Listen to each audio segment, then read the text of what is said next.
Assalamualaikum warahmatullahi wabarakatuh. Kembali lagi di Nadinet. Suaranya kecil-kecil gitu sih. Lagi puasa. Lemes jadi Hai, lemes ya. guys. Kenalin aku Dina, anak ketiga. Aku Dita, anak kedua. Dan Aku Nana, anak pertama. Alhamdulillah kita masuk ke episode pertama di bulan suci Ramadan. Ya, jadi hari ini kita bakal bawain cerita-cerita sahabatnya Nabi yang menurut kita best gitu. Penting gitu. Jadi kita tinggalkan dulu dunia jajing kita, dunia Dunia perselingkuhan, selingkuhan. dunia orang ketiga, dunia Kita hold problem dunia Kita hold dulu. sebulan ini kita jaga mulut. Kita nggak boleh ngomongin orang dulu. Jadi kita ngomongin Sahabatnya Nabi aja. Jadi in a good way, in a good positive way ya. Jadi Oke. kita bakal coba cari apa sih yang bisa kita Ambil dari cerita kisah Nabi. itu. Semoga kita bisa jadi muslimah yang lebih baik lagi ke depannya. Amin. Amin. Oke. So without further ado, let's start with our first Story. Abu Dujana, ayah yang bertanggung jawab dan ikhlas. Samak bin Harsyah. Susah namanya. Oke. Baca pelan-pelan. Samak bin Harasyah Al-Ansari radhiyallahu anhu, yang lebih dikenal dengan gelar Abu Dujana, adalah salah satu sahabat Rasulullah Shallallahu Alaihi Wasallam yang berasal dari kota Madinah.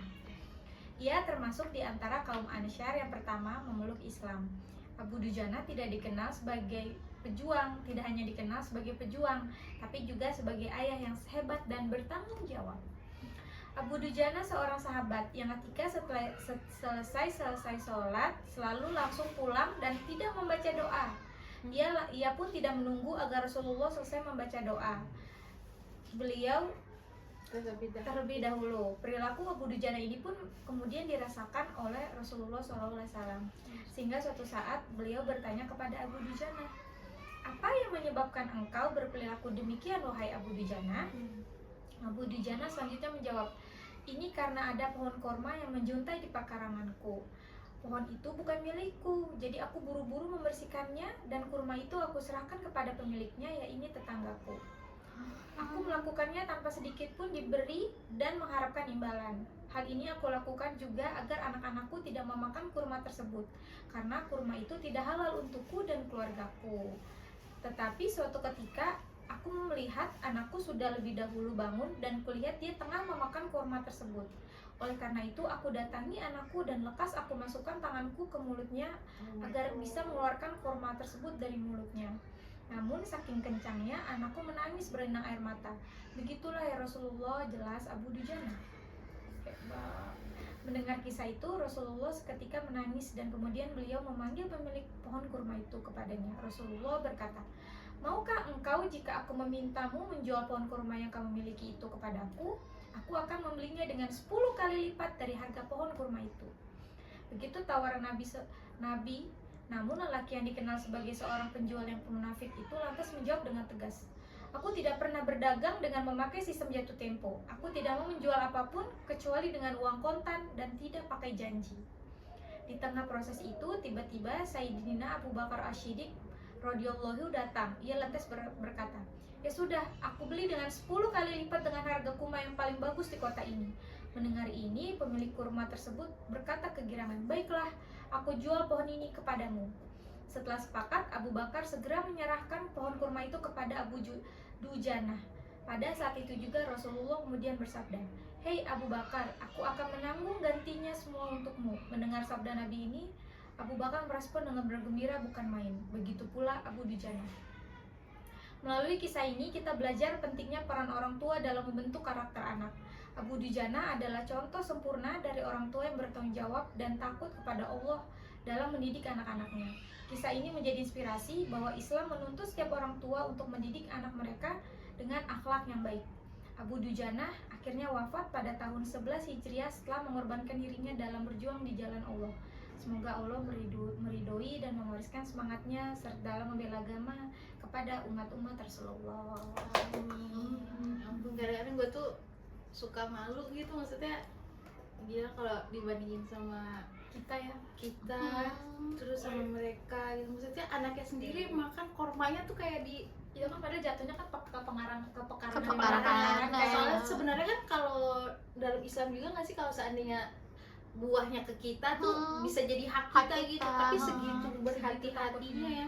soalnya mungkin dia nggak pingin anak sama keluarga tuh makan yang bukan halal gitu loh, makanya dia cepet-cepet diberesin terus dibalikin ke ininya gitu ya. Ya Allah. Apalagi kita yang nyuruh anak kita jadi polisi. Iya lagi. Ya Allah. Kayak ada gue tuh bahkan kalau dengerin cerita-cerita sahabat Nabi tuh gila kayak gila lu bayangin Imannya mereka tuh imannya kayaknya- mereka tuh kuat banget gitu, kayak lu ngebayangin gak sih nanti di akhirat tuh kita malunya kayak gimana gitu kalau ngelihat Untuk beriman, bukan untuk beriman kepada Allah sama Nabi di zaman dulu tuh kayaknya tuh malah lebih susah nggak sih saat Iya, internet benar. nggak ada, misalnya tiba-tiba datang nih Nabi Muhammad cek ngomong kayak gue tuh utusan Allah gitu.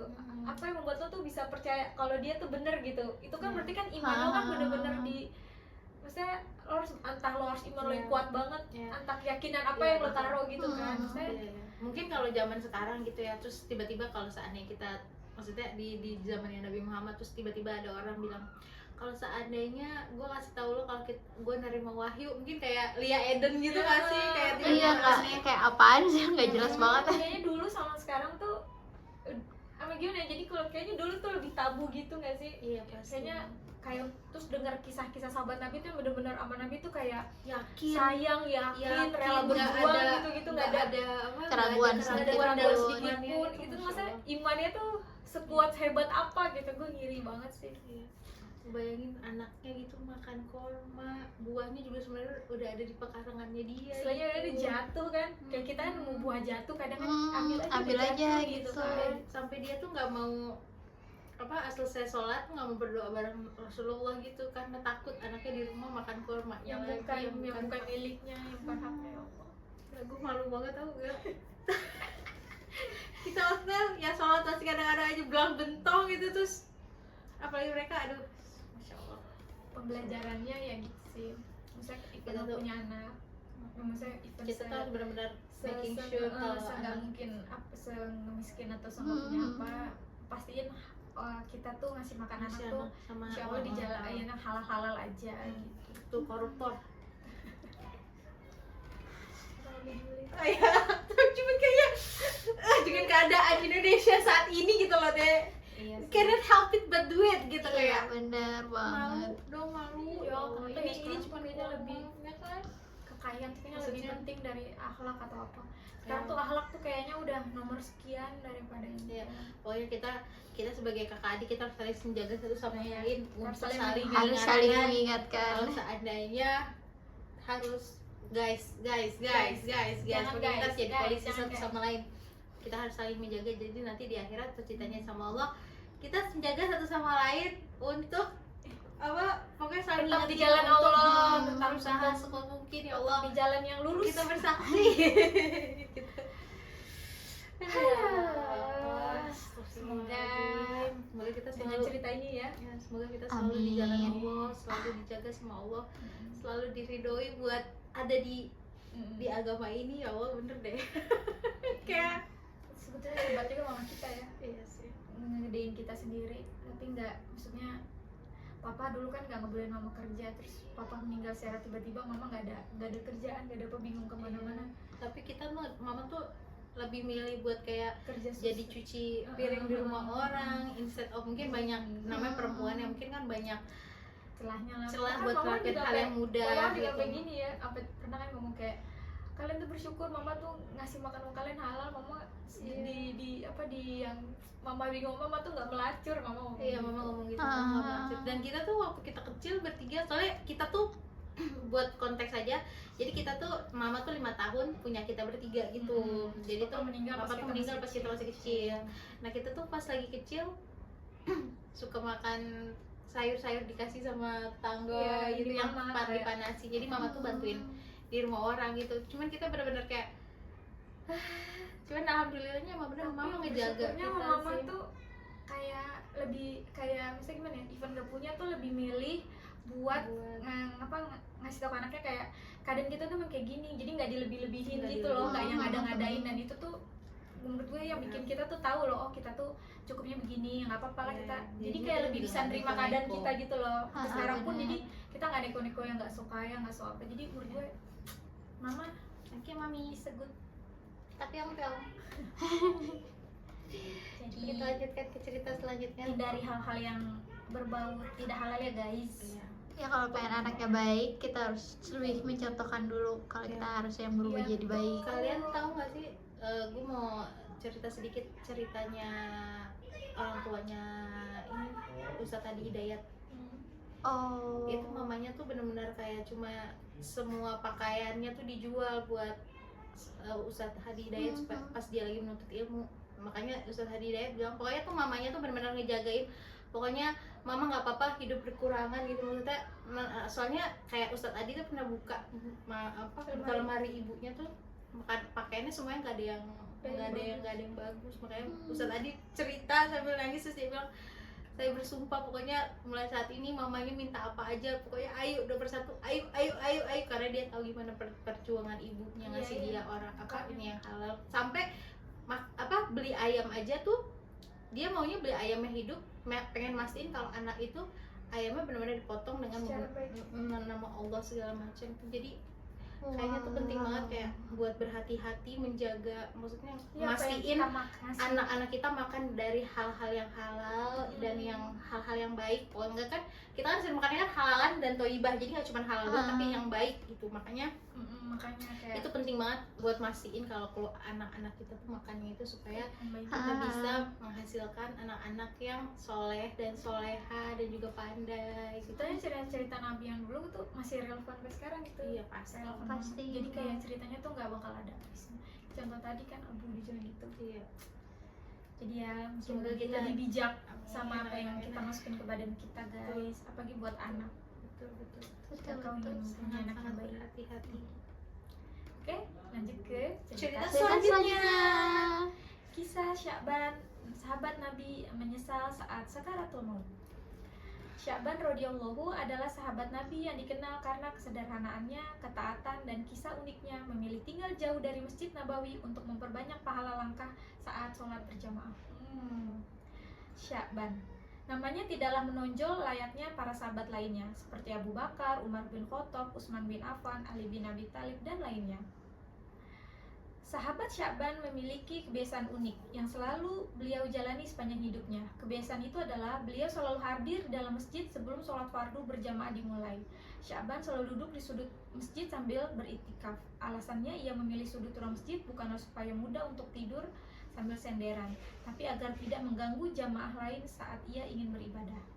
Suatu ketika Sya'ban tidak ada di posisi tempat ia biasa beriktikaf. Rasulullah yang hendak memulai sholat subuh berjamaah pun bertanya-tanya, di mana Sya'ban berada? Kok tidak biasanya tidak ada seorang pun yang melihat Sya'ban, yang menyebabkan sholat jamaah pun ditunda beberapa saat.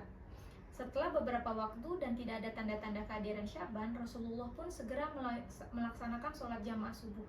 Rasulullah khawatir jika terlalu lama menunggu, sholat subuh berjamaah akan terlaksana terlalu siang. Selesai melaksanakan jamaah sholat subuh, Rasulullah pun bertanya kepada para sahabat yang hadir dalam jamaah sholat subuh itu, adakah yang tahu di mana rumah Sya'ban? Salah seorang sahabat mengetahui di mana persisnya letak rumah sahabat Sya'ban. Khawatir terjadi sesuatu terhadap Sya'ban, Rasulullah meminta agar diantarkan ke tempat kediaman Sya'ban, dan dengan segera rombongan Rasulullah bersama para sahabat pergi untuk datang ke rumah Sya'ban. Perjalanan ditempuh amat panjang, hingga jarak antara masjid menuju lokasi kira-kira ditempuh mulai setelah sholat subuh sampai waktu afdal untuk melaksanakan sholat duha. Jauh ya. Sesampainya di depan rumah, Rasulullah pun mengucap salam dan mengetuk pintu. Kemudian keluarlah seorang wanita sambil membalas salam serta membukakan pintu. Rasulullah bertanya, benarkah ini rumah Sya'ban? Wanita itu menjawab, iya, saya adalah istrinya. Rasulullah kembali bertanya, bisakah kami bertemu dengan Sya'ban? Tadi pagi beliau tidak hadir dalam jamaah sholat subuh bersama kami.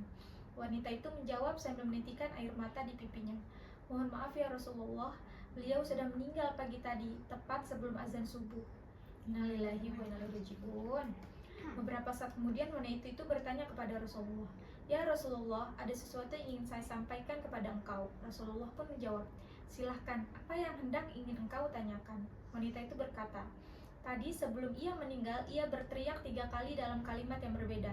Rasulullah pun kembali bertanya, "Apa saja kalimat yang diucapkannya?" Dalam masing-masing teriakannya ia berkata, "Aduh, mengapa tidak lebih jauh? Aduh, mengapa tidak ada yang baru? Aduh, mengapa tidak semuanya?" 3 penyesalan sahabat. Rasulullah kemudian memberikan penjelasan dengan amat rinci. Ketika menjelang sakaratul maut, seluruh amal perbuatan yang telah Sya'ban lakukan ditanyakan ulang oleh Allah Subhanahu wa taala. Semua peristiwa yang disaksikan oleh Sya'ban tidak dapat dilihat oleh orang lain, di samping amal perbuatan. Allah juga memperlihatkan ganjaran yang Sya'ban terima. Teriakan pertama, "Aduh, mengapa tidak lebih jauh?" Dalam penayangan itu, Sya'ban menyaksikan suatu amal yang biasanya ia lakukan setiap pagi, yaitu berjalan pergi ke masjid dan melaksanakan sholat berjamaah. Dari perjalanan yang amat panjang itu, Sya'ban diperlihatkan ganjaran apa yang ia peroleh setiap langkah kakinya. Saat ia berteriak, timbul penyesalan dalam diri Sya'ban. Andaikan jarak rumahnya lebih jauh dari masjid, tentu pahala yang ia peroleh semakin banyak dan berlipat-lipat. Teriakan kedua, "Aduh, mengapa tidak yang baru?" Saat musim dingin, angin menghembuskan hawa dingin yang menusuk hingga ke tulang. Sya'ban yang hendak ingin pergi ke masjid pun kembali ke rumah dan mengambil baju untuk keluaran. Sya'ban sengaja mengenakan baju yang baru di dalam, sedangkan baju yang jeleknya untuk keluaran kayak jaket gitu. Sya'ban sengaja melakukannya karena nanti jika terkena debu atau kotoran di jalan, hanya terkena baju yang di luar, sedangkan baju yang bersih yang di dalam masih bersih untuk dipakai sholat berjamaah. Di tengah perjalanan, Sya'ban menemukan seseorang yang kedinginan. Tanpa ragu, Sya'ban segera menanggalkan atau memberikan baju yang jaket yang di luar itu untuk menyelimuti orang itu sambil memapahnya menuju masjid. Orang itu selamat dari kedinginan dan dapat melakukan sholat jamaah. Sya'ban melihat ganjaran yang ia terima sebagai bentuk balasan yang telah memakaikan baju yang jelek kepada orang itu. Sya'ban menyesal, seandainya ia memakaikan baju yang baru, pasti ganjaran pahala yang terima jauh lebih banyak lagi. Teriakan kedua, "Aduh, mengapa tidak semua?" Suatu pagi, Sya'ban hendak sarapan dengan sebuah roti dan segelas susu. Roti itu dikonsumsi dengan dicelupkan terlebih dahulu ke dalam susu hangat sebelum disantap. Sebelum memulai sarapan, datanglah pengemis di depan pintu Sya'ban sambil meminta makanan. Pengemis itu mengaku sudah 3 hari dia tidak makan. Sya'ban pun merasa iba. Ia pun membagi rotinya menjadi 2, yang bagian yang sama besar, dan juga membagi susu ke dalam gelas yang sama banyak. Sya'ban pun diperlihatkan ganjaran yang ia terima dari memberikan sebagian roti dan separuh susu yang dia hendak makan untuk sarapan. Andaikan ia memberikan semuanya, tentu pahalanya jauh lebih besar lagi. Langsung ditampar. Padahal kan maksudnya dia juga ngasih gitu kan. Iya, dan jarak rumahnya dia dari masjid tuh emang jauh. juga jauh gitu. Tapi tuh jadi dia selalu ngerasa kurang. Apalagi kita. Masya Allah. Penyesalannya ya. Andaikan, padahal dia kan maksudnya diliatin mau nih ganjaran yang kebaikan yang lo udah lakuin tuh lo dapat apa aja, tapi kayak dibilang kayak andaikan gue bisa lakuin lebih banyak, pulang ya Allah. Tapi Kita kalian aja banyak ngeluhnya ya. Iya, tapi kalian bisa bayangin gak sih nanti kalau kita meninggal gitu, terus kira-kira kita bakal ditampilin apa yang maksudnya kita lagi nonton drama Cina gitu kan? Nanti kita kan katanya bakalan dikasih flashback apa yang telah kita lakukan gitu kan selama ini. Kayak si sabar itu pasti kita lebih banyak nyeselnya ya pasti. Iya, kenapa waktu gue habisin cuma buat nonton Korea, kenapa waktu drama gue banyak Korea. gue habiskan untuk main handphone yang gak jelas, TikTok Iya, itu. betul. Cuman kayak gitu Pak, kalau misalnya kalian tadi dengerin ceritanya Saban kan, itu kayaknya sebenarnya tuh hal-hal kecil yang kita lakuin sehari-hari gitu kan, tapi malah itu yang jadi kayak pahala yang kita tuh dikasih lihat pas kita meninggal gitu. Dan katanya emang kayak gitu, kayak bakalan banyak pahala-pahala yang kita tuh sebenarnya nggak sadar kalau itu tuh ada pahalanya gitu. Jadi kalau kita ngomongin mama lagi, yang mama bilang berbuat baik aja, maksudnya lo tuh Iya, tiap hari. tanggung jawabnya tuh bukan sama orang lain, tanggung jawabnya sama Allah. Jadi lakuin aja kebaikan itu yang mulai dari diri kita sendiri. Jadilah orang baik, meskipun di luar sana banyak banget orang yang jahat sama kita, ngejahatin kita, cuman please jangan buat itu jadi kita berhenti buat jadi orang baik gitu, maksudnya jangan sampai berlaku jahat. Ya kadang kan suka kesel kayak mama tuh ngasih terus bilang udah sih Ma, dia tuh kayak jadinya seringin sini tuh minta kayak Ya soalnya tuh apa-apa zaman tuh sekarang tuh di- gitu nggak terus sih, maksudnya kadang kayak tuh jawabannya mama tuh bikin kita kesel, tapi gimana ya, ya nggak apa-apa deh, walaupun misalnya even dia nipu itu kan urusan dia sama Allah.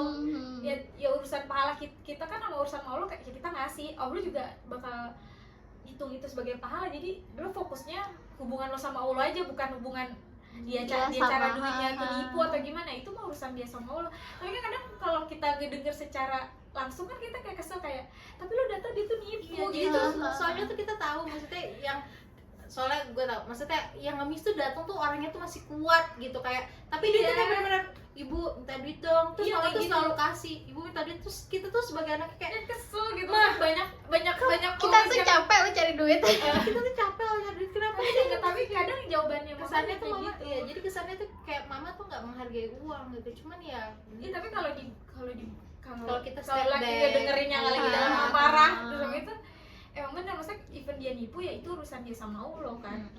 Dosanya dia sama Allah ada pertanggungjawabannya ya. Yang penting kan kita niatnya kan ngasih gitu kan. Kalau caranya dia nyari duit yang gitu udah itu urusan dia, dosa-dosa dia gitu. sama Allah. Yang penting pahala kita bakal tetap kecatat, jangan takut.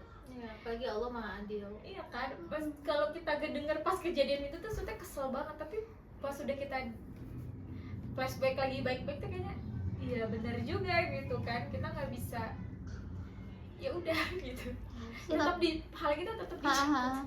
Dan belakangan ini kan banyak tuh kasus yang umroh travel, dia tuh kayak sedekah Al-Quran di Masjid Nabawi, di masjid ini, padahal sebenarnya dia nggak nyebarin amalan itu, maksudnya nggak ngebeliin Al-Quran. Makanya orang-orang tuh aku tuh suka aneh gitu, mereka tuh kayak mau ngelaku amal tuh hal-hal yang besar gitu, kayak ngasih Al-Quran ke Masjid Nabawi, padahal sebenarnya tuh nggak butuh. Harusnya kan kayak lo sedekah aja Al-Quran ke sekolah, ke pesantren gitu kan lebih masuk akal ya. lebih berguna Nah, sih, lebih bener. berguna Maksudnya kan gitu. sedekah juga sebenarnya diajarin sama agama kita kan, ada lini, maksudnya ada lain-lainnya gitu kan, pokoknya semua diatur lah dalam Islam, Maksudnya sedekahnya yang kecil-kecil aja gitu, kayak ceritanya Nggak sih itu memberatkan, yang nggak nggak memberatkan gitu, yang sehari-hari aja kita lewatin, kita berbuat baik. Kalau Iya. emang ada di jalanan ada yang butuh bantuan kita, ya kita tolongin, gak usah kayak Cari yang kita malah ngebiarin yang di jalanan itu, tapi kita malah yang kayak ke keluar negeri lah ngasih duit ini Mungkin kalau cuman udah buat kayak gengsi iya, gitu kan. tujuannya udah beda sih kayaknya, bukan yang mau ngejajah, mungkin itu cara mereka cari pahala, tapi alangkah baiknya kayak gitu Iya. sih. Kayak di cerita sahabat Nabi Ninja kan, dia lagi minum susu terus Ada yang ada yang minta tuh sebelum makan di hari, ya semampu gue ya gue belah rotinya, penting kan niat baik gue ada kan, mau berbagi. ikhlasnya kayaknya Lebih ikhlas sama nggak pingin nonjolin ke orang-orang sih, Iya yang lebih betul. ya sih kayaknya lebih yang gak harus wah gue nyumbang ini loh, gue nyumbang ini gitu. Oh, gue bikin masjid loh, tapi sebenarnya tetangga-tetangganya ada yang kelaparan. Itu kan maksudnya ada janda yang lagi bingung gimana ngasih anak makan gitu sih.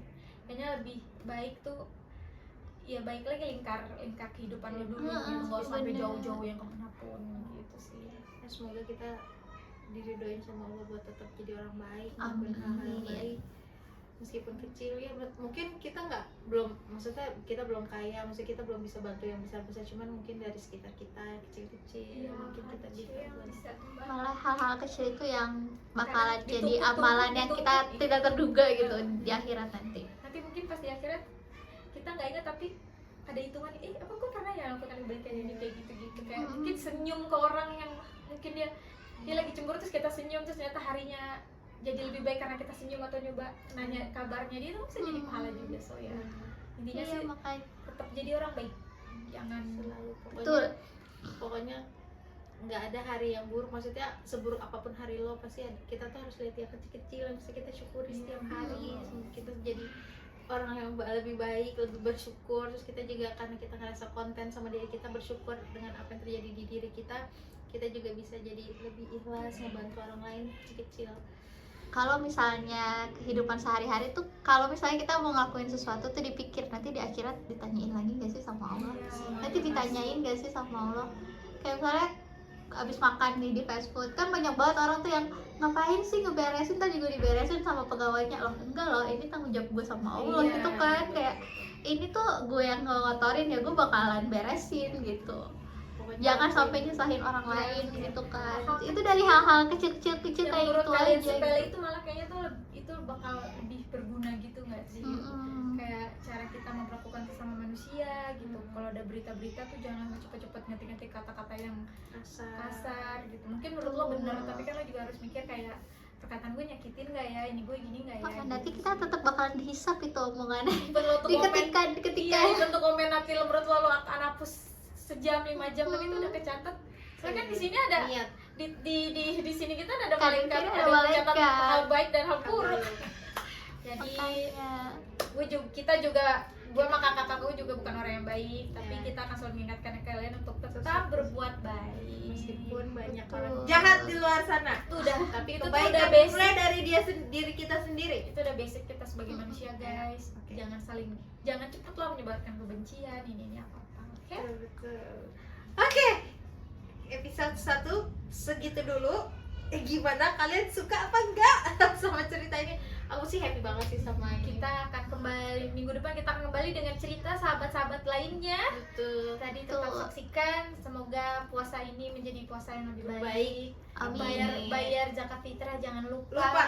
Terawih, sholat tahajud, Terawih. dan Al-Quran. Semuanya ayo kita kejar kebaikan Kita di jadi bulan lebih- ini karena cuma datang sebulan Setahun sekali. Oke, kalau gitu, kalau seperti biasa, kalau kalian suka jangan lupa like, comment, and Comment and subscribe. Semua informasi yang kalian butuhin ada di description Description box. box seperti biasa. Segitu dulu. Assalamualaikum warahmatullahi